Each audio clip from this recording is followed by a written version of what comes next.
Okay, how are you getting tenants out that are not paying rent? Good question, Caesar. Okay, first off, what we're doing is we're establishing a relationship with the tenant. It's not always easy, and that's the first path we're going to do. Is we're going to establish a relationship with the tenant. Sometimes they'll talk to you, sometimes they won't. If we can establish a relationship with the tenant, then we let them know we're purchasing the property, and either A, it's going to be a tenant situation where we can restructure the lease with them, or B, it's going to be they're going to have to move out. And more times than not, it's going to be B, where they're going to have to move out.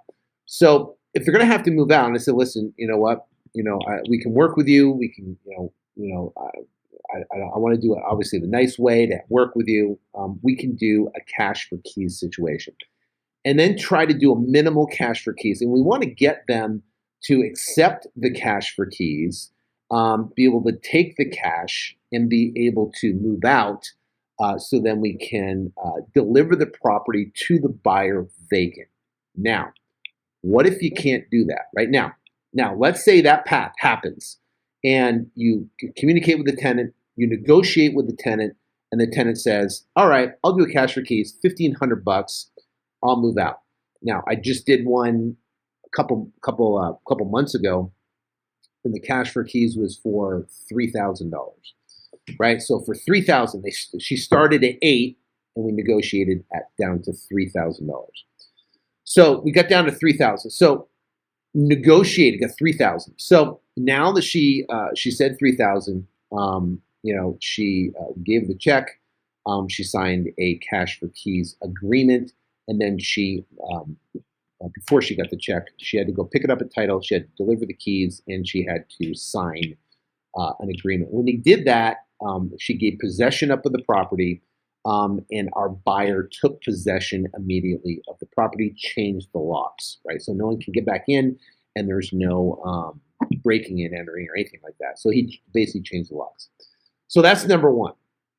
Negotiate with the tenant. But what if you have a tenant? Now, where does the $3,000 come from? Well, we had a conversation with the seller. We said, listen, for us to get this done, seller wants $8,000 to get this deal done, right? $8,000 to get this thing done. But we negotiated and we got it down to $3,000 to get this thing done. So if you're willing to do $3,000, we can get this thing out. But here's our options. If you decide not to do the $3,000, then we're going to have to back out of the deal. And I don't know when you're going to be able to get this tenant out because they don't want to have anything to do with you, right? So, you know what I mean? So now, I mean, for 99% of the deals that we have done, that has worked. We actually get the money from the seller to pay the tenant to get out of the property, right? Which is great. So it doesn't have to come out of our spread, which is good because we negotiated, put the whole thing together.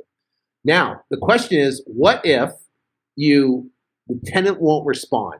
The tenant won't talk to you. The tenant says pound salt, right?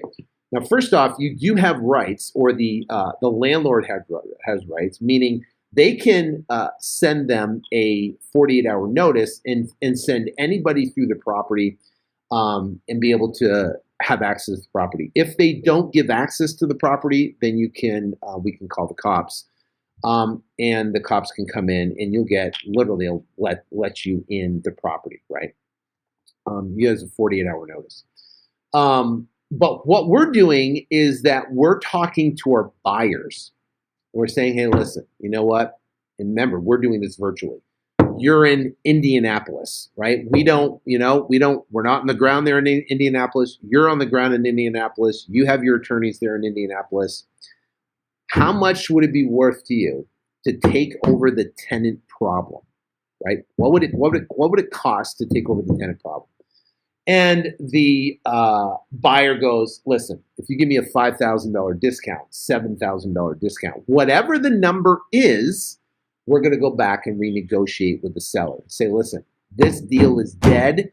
The tenant's not responding. They're not going to get out. They won't respond to anything. You're going to either A, have to keep this property until they figure out this whole moratorium thing, right? Or I can get you cash next Friday, But it's going to cost about $7,000 to get this seller out. And we need to be able to have holding costs and to be able to handle the situation. And then negotiate with the seller to be able to have them pay for what the buyer's request is. Now, what we're finding is a lot of buyers, because they're in those markets, they have attorneys, they've dealt with it before, and if they're a sophisticated buyer, they'll handle that. They'll take over that problem for a number. It opens up for negotiation, and you can go back and negotiate with the tenant.